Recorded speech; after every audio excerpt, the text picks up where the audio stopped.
Hey guys, I'm David, and this mini course is all about behavior management with devices. All right, so behavior management with devices, and this is going to be a process. So, some rules to live by. First off, don't be afraid, take risk. Students can sense that fear if you have the fear with the devices. If they feel it, they're more likely to do something inappropriate because they know you don't know what you're doing.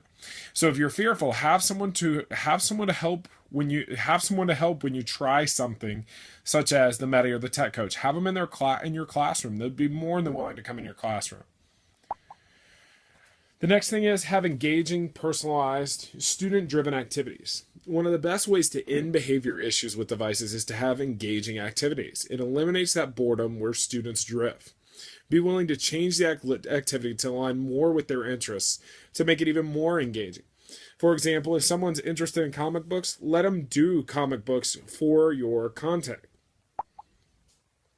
The next rule is be mobile. If you're afraid of what little Johnny's doing in the corner, there's a real simple solution to that. Get up and go look. It takes a change in mindset. You have to get away from teaching in the front. And we'll discuss some tools to aid getting mobile a little later. Next, have time limits. Personalized learning does not have to be free for all time. Have time limits to keep kids on track and limit how deep they go into a tool. Just Google timers. There's plenty of those online. Next, have a typical activity setup. Personalized learning does not have to be a free-for-all for learning again.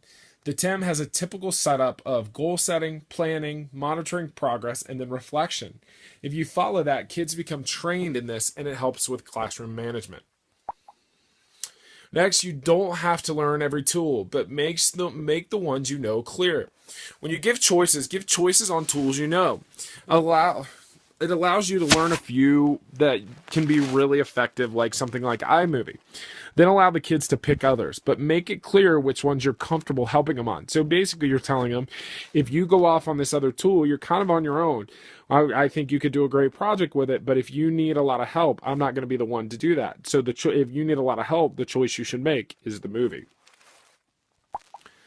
Next, vet.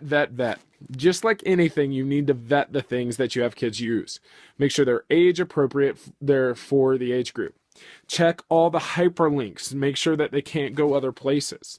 Check general terms of service. A general rule of thumb is that if it requires a student login, you need parent permission for a child under 13 to use it. Next, have an idea of what common time wasters look like. Many times students waste time on devices on a few common apps and tools. Know what those look like, things like Instagram and Snapchat. A good place to start are the social media tools and games. It also helps you to know what our kids face online.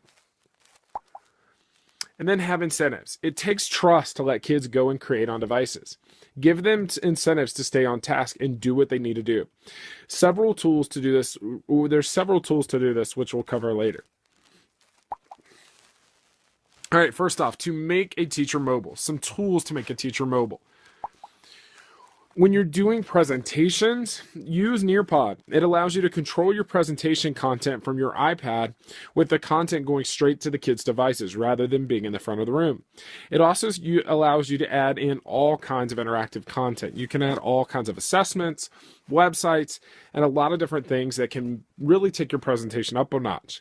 And it's a great way to become mobile. And the next is AirPlay, AirServer, and there's another one called Reflector if you can get your school to put that on your computer. And the original intent of Apple AirPlay was to stream iPads to Apple TVs. You have that ability to do that on your computer with an app called AirServer, or you can get that ability through buying AirServer or Reflector. It's not currently available at Ridgeview or Pauldie West, but if enough people request it, your administration will probably go that way. And it's a great way for mobility. So some incentives, some ways to do incentives. Keep those kids on task by positive incentives. The first one is called iRewards Chart. And iRewards Chart is an iOS app that basically lets you set up an old-fashioned gold star chart. You set incentives to those gold stars. It's the easiest one to use, but probably trends towards the younger grades. The next is one of my favorites, Class Dojo. Class Dojo is a great tool that allows you to award positive and negative points for behavior. So positive points for positive behavior and negative points for negative behaviors. You can set the behaviors and it will give you a total score. And you can tie incentives to that total score. And it's more in depth than our rewards chart. You can keep more track of what you're doing there. The nice thing here too is that you can add parents into this, where parents can see what's going on in real time and they can connect with this in real time. And last is the more complicated of them.